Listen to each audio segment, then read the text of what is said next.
Hello there, puny humans. For this video, we're going to be going a little orky. In that we're going to be profiling the warrior race from the Warhammer universe known as the Orks. Now, the Warhammer universe is so insane.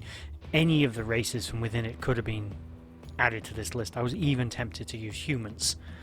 But there is no race in Warhammer that even compares. They don't even come close to the Orks for what they are, for the ruthlessness, for the sheer savagery, for the joy, the collective joy they get from war, the enthusiasm they have for it, for the religious exuberance they have from the act of war itself, is something that doesn't compare in any other race in the Warhammer universe.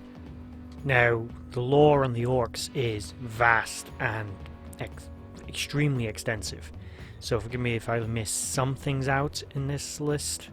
In the breakdown, I'll try and touch on all the key factors of their civilization, if you can call it a civilization. I'll try and cover as much as I can, but as I said, it's very extensive, so forgive me if I do miss something out.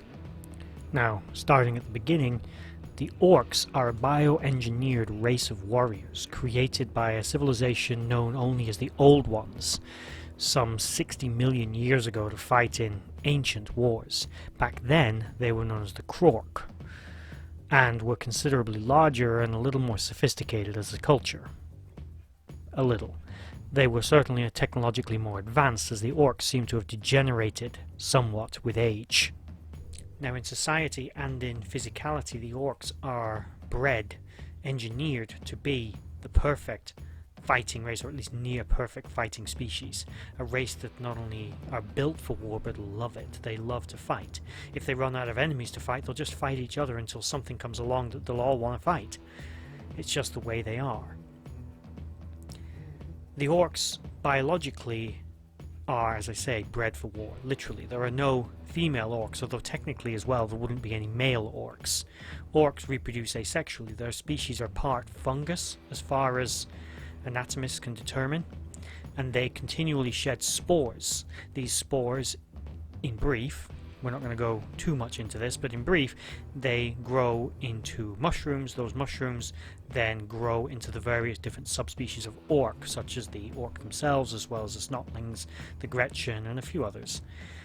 These creatures create their own bio-ecosystem and entire social structure for which the Orks are part. The Orks being the warriors, primarily, although the others will fight as well. The Orks, beyond this, have themselves subdivisions within their own society, having genetically encoded in their DNA, hardwired to be a certain way. Now, all Orks, for example, are mildly psychic. They create a psychic field. The more of them there are, the stronger the psychic field. We'll get back to that in a moment as to how that helps them in war. Some Orks are gifted with being a little bit more psychically sensitive than others. In Orc society, these are known as weird boys, but you also have the mech boys, who in some ways are more important, at least in a combat sense, in that they are the ones that build all the guns and the technology and the other such things, the spaceships, the aircraft, the bombs, the rockets, everything the Orks use in war. The mech boys design it, they build it, the others they scavenge out little bits and pieces, and these things build the gargants and other machines of war that the Orks will use in combat. Now, the psychic field comes in useful in that Orks, despite all of this, are actually not that bright. They're incredibly stupid. But what they lack in intelligence, they make up for in collective will. The psychic field allows them to wield weapons in battle that shouldn't work, really. I mean, they've got guns that no one else can fire. The only reason they work is because the Orks believe them to work, and it's the psychic field, that belief, that makes them work. They believe if you paint something red, it'll go faster. If they make a rocket that's yellow, it'll blow up bigger. It'll go boom more. It'll be a bigger explosion. And that's all based on Ork belief, not on any kind of science or technology. They believe a gun will work, so it will work. They believe a bomb will explode, so it will explode. this extends to much of their other technology, including space travel. They believe a ship will be able to enter the warp. It'll enter the warp. In terms of their society, Ork culture, if you can call it a culture, is actually fairly tribal, with the Orks themselves being divided into a few different clans. These clans dominate different areas of the galaxy, but are pretty much all the same. They'll fight with each other, they'll fight with everyone else. The way an Ork advances in this society is by generally being the biggest. The biggest Ork is usually the one in charge. You become the biggest Ork by fighting the most. The more an Ork fights, the physically larger they get, and the physically larger they get, the more in charge they are. Their whole society revolves around the idea of war and the constant desire for war. Everything about their culture, even things like their currency is literally the teeth of other Orks, or their own teeth, or whatever teeth they happen to get, really. But they generally live to fight, and they live for nothing else. Once they finish with a fight, they go looking for another one. For the Ork, dying in battle is pretty much just an inconvenience and a bump in the road of war. Incidentally, when an Ork dies as well, they shed more spores. Their body basically releases even more spores. These spores will grow into yet more Orks, so any enemy that's fighting the Orks will often find that removing them from your planet is almost impossible. You know, short of glassing the entire planet from orbit, you're pretty much gonna have an Ork problem forever, unless you're really thorough in trying to get rid of them. They are a very stubborn enemy that will just keep coming back. One upside, if you can call it an upside, in dealing with Orks is despite the fact that their culture, their society, their race have been around for tens of millions of years, there hasn't been much in the way of evolution of their battle tactics. They don't really evolve or adapt. It's rare for an Ork to really strategize. They have one tactic. They charge at the enemy until the enemy's not there anymore. If that fails, they might retreat, and the next day they'll do the same thing. They'll rinse and repeat just over and over again, non-stop, until you're gone, until you've been defeated. To them, they want to fight. They don't want to strategize or think about it or plan. They just want to fight you. So they are the literal embodiment of the idea of war. They're just there to fight. They're just a bunch of brawlers who will just keep coming, no matter what. No matter what the consequences. They do not stop.